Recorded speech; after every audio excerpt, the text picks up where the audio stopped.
Bismillah, alhamdulillah, wassalatu wassalamu ala rasulillah wa ala alihi wa sahbihi wa sallama taslima. Kita lanjutkan pembahasan kitab Durarul Bahiyah fi Masailil Fiqhiyah. Masih berkaitan tentang pernikahan, di mana pada pertemuan sebelumnya kita telah membahas tentang nikah-nikah yang haram. Di antaranya adalah nikah mut'ah atau kawin kontrak. Kemudian tahlil. Tahlil ini suami yang pertama buat perjanjian dengan suami yang kedua untuk menikahi mantan istrinya. Agar apa? Agar suami pertama halal untuk menikahi mantan istrinya. Berikutnya adalah asyigor. Pernikahan syigor ini gambarannya yaitu gambarannya antum punya saudari perempuan, saya punya saudari perempuan juga. Terus saya berkata, saya nikahi saudara perempuan antum, kamu juga nikahi saudara perempuan ana. Tanpa mahar atau dengan mahar, pernikahan ini tidak boleh, karena ada unsur paksaan di dalamnya. Nah, wa yankihur rajulu wa yahrumu 'ala ar-rajuli ay yankiha zaniyah. Tidak boleh bagi laki-laki menikahi wanita pezina. Wanita pezina. Jadi gambarannya ini ada seorang wanita yang kerjanya dia menjual diri. Maka seorang lelaki perjaka enggak boleh menikahinya. Karena Allah memang menyebutkan dalam Al-Qur'an az-zaniyatu la yankihuha illa zani. Pezina wanita yang hanya boleh menikahinya adalah lelaki pezina juga. Yang jadi masalah sekarang ini, apakah pernikahannya sah ataukah tidak sah? Contoh, ada seorang laki-laki dan perempuan berhubungan badan. Kemudian perempuannya hamil dan hamilnya di luar nikah. Apakah pernikahan keduanya ini sah? Dia mungkin datang ke KUA minta untuk dinikahkan karena hamilnya mungkin baru 2 bulan, belum kelihatan. Si orang tua perempuan pun enggak tahu bahwa anak perempuannya ini sedang hamil. Akhirnya KUA menikahkan.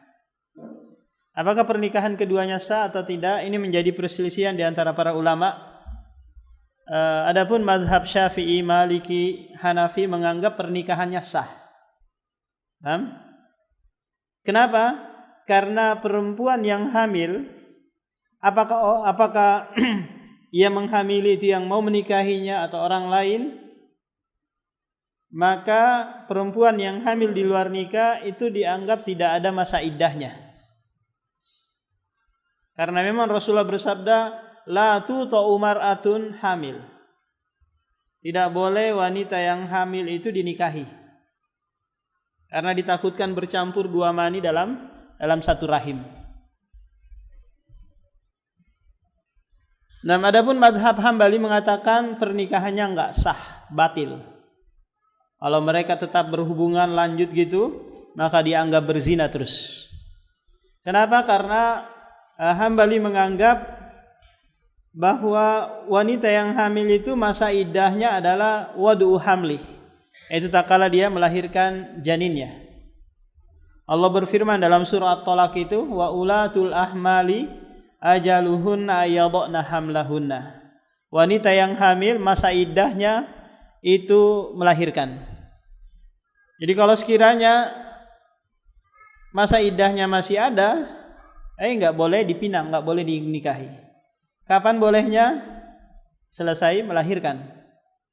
Karena memang wanita yang masih menjalani masa iddah itu tidak boleh laki-laki datang untuk meminangnya, tapi pinangan yang sharih, yang jelas.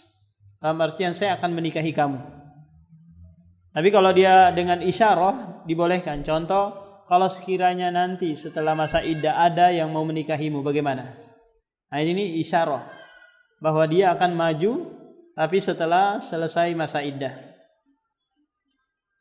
Nah, yang benar dalam hal ini adalah pendapat jumhur ulama ya, mazhab Syafi'i, Maliki, Hanafi, bahwa pernikahan wanita yang hamil di luar nikah itu nikahnya tetap sah.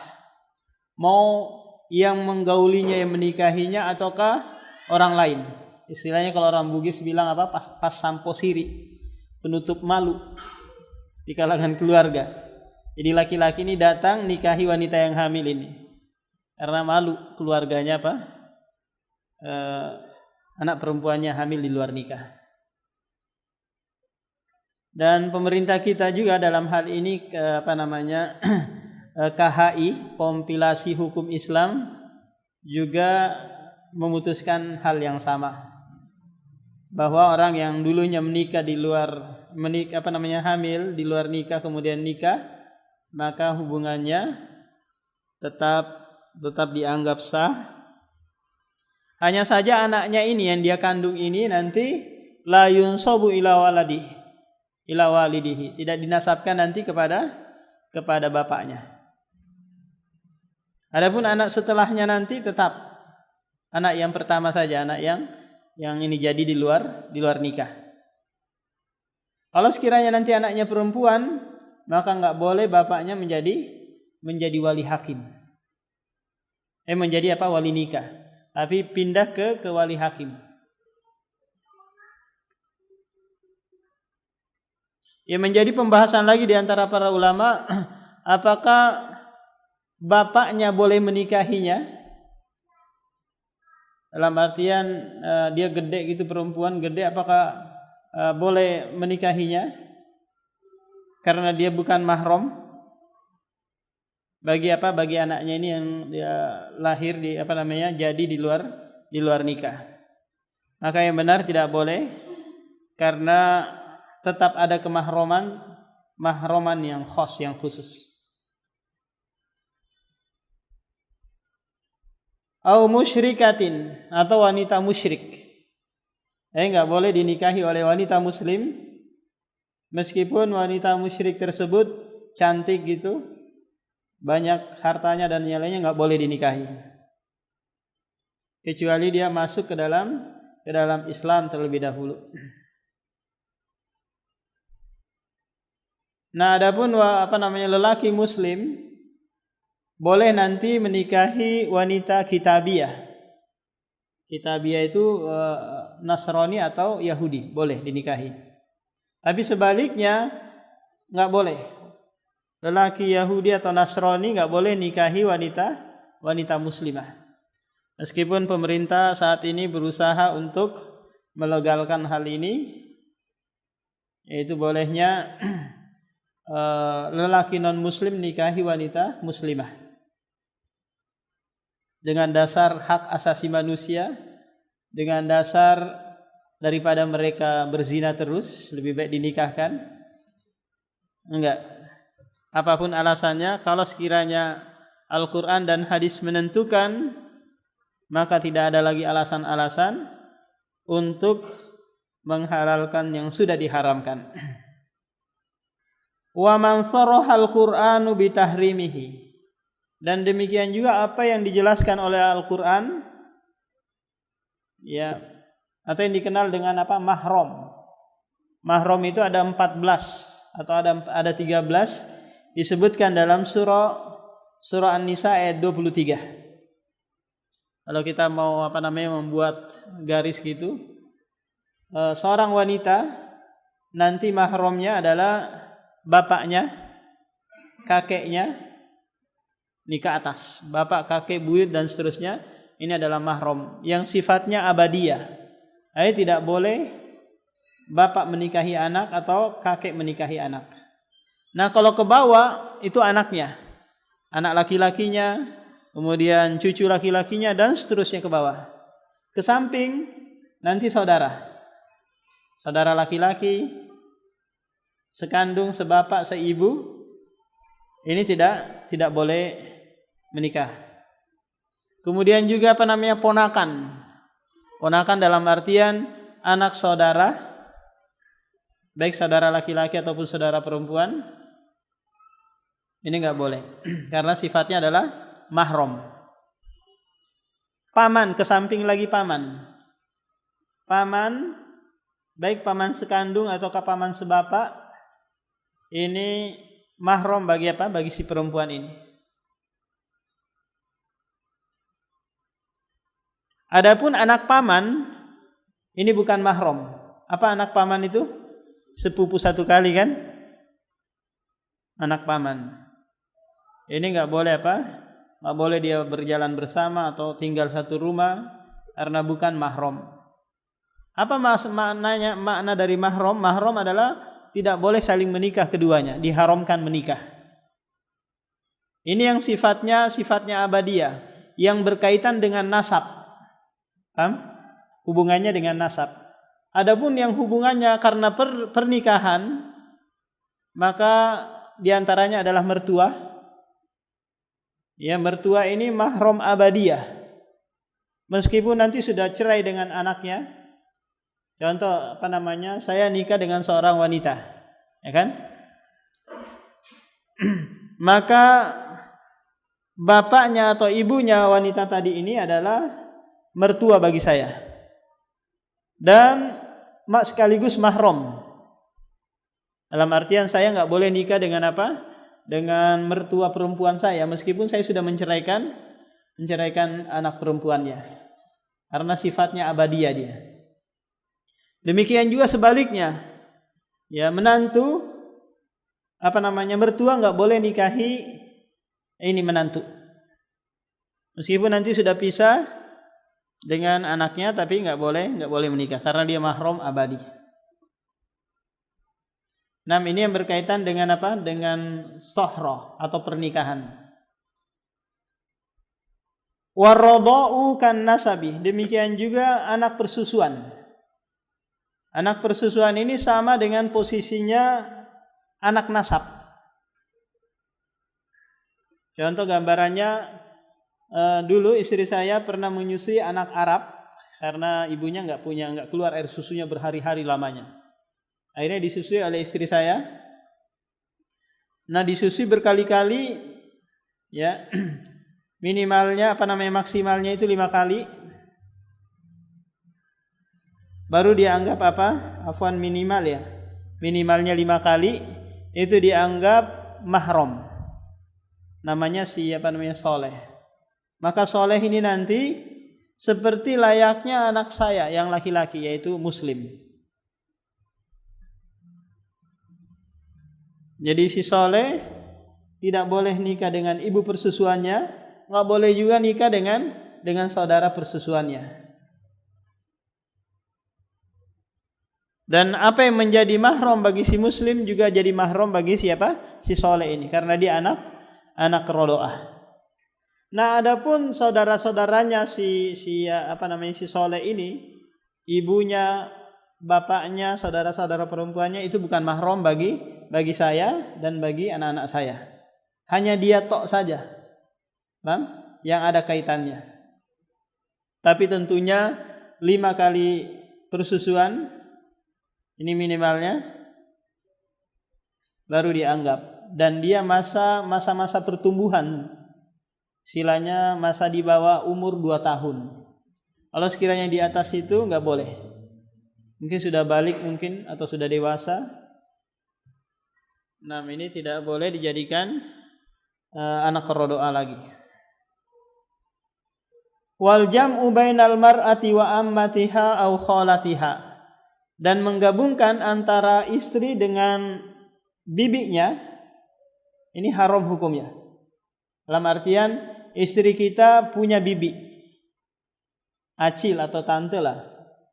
Tapi baik dari jalur ibu atau ke jalur bapak tidak boleh digabungkan dalam satu pernikahan. Apalagi si istri kita ini punya saudari perempuan juga nggak boleh digabungkan. Ilahnya, alasannya adalah pasti akan terjadi selek perkelahian di antara keduanya. Itu sudah pasti itu.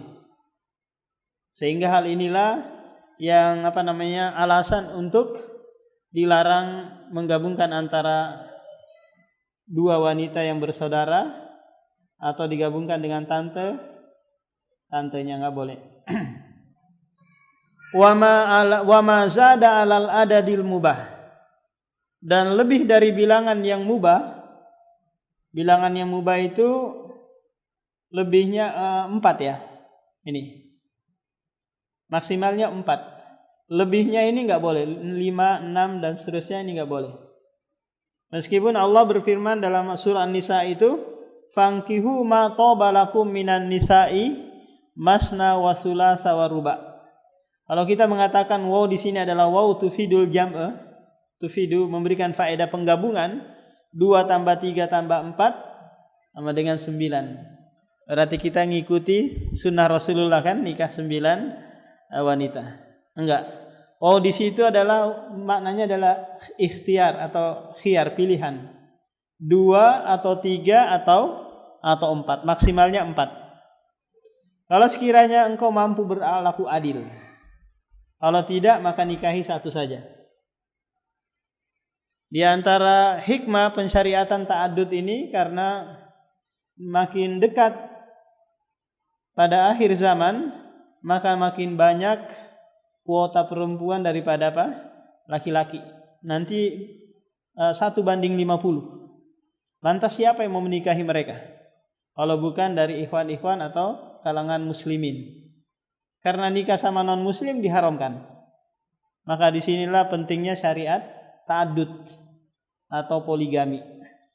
Belum lagi perempuan itu maksimal produksinya 40 atau 40 lebih sedikit. Setelah itu sudah mengalami menopause ya, enggak keluar haid lagi, enggak keluar darah haid, akhirnya enggak bisa melahirkan lagi. Sementara laki-laki ini produksi terus. Sampai umur 100 tahun pun masih bisa, tapi menurun. Tidak sebagaimana umur dia di saat dia muda 20, 25 dan seterusnya.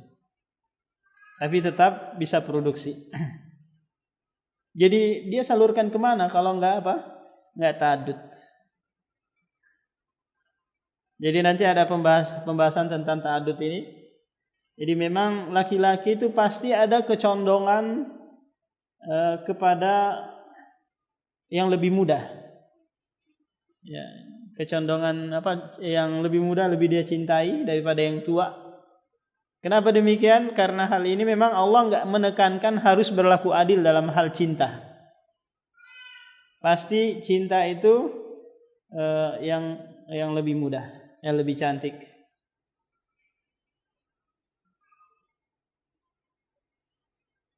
Wal abdu, demikian juga hamba. Wa idza tazawwajal abdu bi ghairi idzni sayyidihi fanikahuhu batilun. Apabila ada seorang budak laki-laki menikah tanpa izin dari tuannya, maka nikahnya batil. Kenapa? Karena dia adalah milik tuannya. Istilahnya walinya itu adalah tuannya. Kalau dia nikah tanpa izin tuannya, nikahnya dianggap batil. Wa idza ataqat al-amatu malakat amro nafsiha wa khuyirat fi zawjiha. Dan apabila budak perempuan apakah bebas dengan sendirinya atau dibebaskan oleh orang lain, maka nanti dia diberikan pilihan. Jika dia memiliki suami yang juga budak, maka dia diberikan pilihan, mau tetap dengan suamimu atau cerai. Diberikan pilihan. Ini terjadi di zaman Rasulullah, seorang budak perempuan yang bernama Barirah, itu dia dibebaskan oleh Aisyah. Kemudian suaminya ini kepengen bersama Barirah. Tapi Barirah enggak memilih untuk bersama suaminya. Wa yajuzu fashun nikahi bil aibi, dan boleh seorang suami itu mencerai atau memutus pernikahan jika ada cacat. Sudah akad nikah mungkin pas malam pertama, pas buka baju ada bisul-bisulan, ada koreng-koreng dan yang lainnya, maka boleh dia bilang, sudah kamu kembali kepada orang tuamu. saya ceraikan kamu sekarang. Karena apa? Karena ada cacat. Sebagaimana layaknya kita beli barang, bawa pulang ke rumah ternyata barangnya banyak yang busuk, banyak yang rusak, dikembalikan. Jadi pernikahan itu sama persis dengan jual beli. Makanya dia ada istilah apa? Ijab qabul, serah terima. Harus dicek dulu barangnya cocok atau enggak. Maka disinilah disyariatkannya nadhar. Nadhar memang hal-hal yang menunjang, mendukung untuk menikahi wanita tersebut.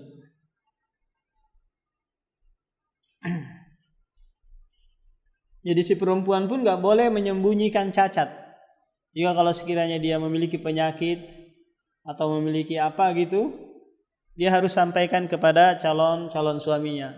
Saya dulu pernah melakukan pelanggaran di luar. Saya sekarang enggak perawan lagi. Jelaskan sehingga nanti suaminya enggak kecewa. Kalau dia mau terima, alhamdulillah. Kalau enggak, dia bisa putuskan sebelum menikah. Demikian juga sebaliknya, si calon suami harus juga menjelaskan cacatnya kalau sekiranya dia memiliki cacat. Saya begini, jelaskan.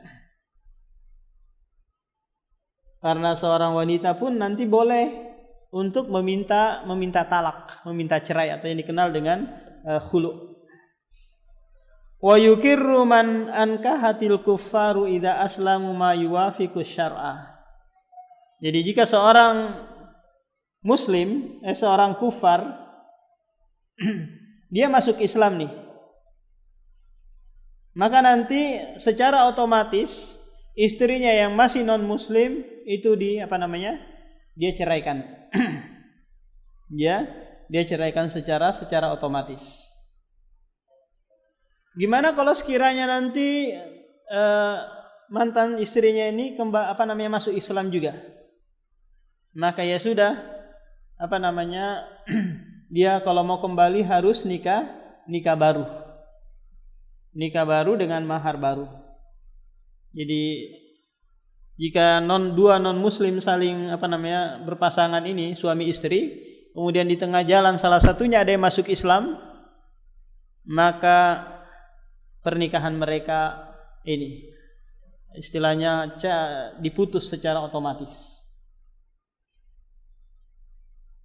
Wa idza aslama ahadu zaujaini infasakhon nikah. Nah, apabila salah satu dari pasangan masuk Islam, maka pernikahan mereka infasakho, putus. Wa tajibul iddatu, dan ada kewajiban iddah selama satu kali haid. Taruhlah si wanitanya ini yang masuk Islam, istrinya yang masuk Islam. Maka muslim yang lain yang mau menikahinya harus sampai selesai masa iddahnya, yaitu dia satu kali haid, untuk istibra', membersihkan rahimnya jika sekiranya di rahimnya itu ada bibit-bibit yang masuk sehingga kemungkinan dia hamil. Paham? Namanya diistibra', dibersihkan dulu rahimnya dari mani suami yang pertama. Fa in aslamal akharu wa lam tatazawwajil mar'atu kana ala nikahihi imal awwal. Dan apabila yang lain atau suaminya masuk Islam juga, walam tatazawwaj, sementara perempuannya yang masuk Islam duluan itu belum menikah, ala nikahihi imal awwal, maka mereka kalau mau kembali lagi, maka ya sudah, enggak usah nikah lagi, cukup dengan pernikahan yang pertama. Sebagaimana Zainab yang suaminya adalah orang musyrik atau orang non muslim, kemudian masuk Islam juga suaminya, maka Rasulullah mengembalikannya dengan pernikahan yang pertama tanpa ada lagi akad yang baru atau mahar yang baru. Sebagaimana datang dari hadis Abdullah ibn Amr anna nabiyya raddaha ala Abil As. Ya, bahwa Nabi sallallahu alaihi wasallam mengembalikan Zainab kepada suaminya yang pertama yaitu Abul As. Binikahil awal, dengan pernikahannya yang pertama. Ba'da sanatain, setelah 2 tahun berpisah. Ba'da sanatain walam yuhdis say'an, sementara istrinya Zainab belum menikah lagi dengan suami yang lain. Dalam lafaz yang lain walam yuhdis shadaq, Abul Asnya tidak memberikan mahar untuk istrinya. Walau tolat al-muddatu idza ikhtara dzalik, meskipun masanya telah berlalu lama, masa pisah mereka. Idza ikhtara dzalik, apabila kedua mempelai tersebut masih memilih ingin kembali. Kalau salah satunya enggak mau, ya sudah, enggak boleh dikembalikan karena hukum asalnya mereka sudah pisah. Sudah pisah dan pisah yang lama sekali. Nah, demikian Pak, kita lanjutkan lagi pada pertemuan berikutnya. Ada yang bertanyakan dulu tentang pernikahan yang kita bahas ini?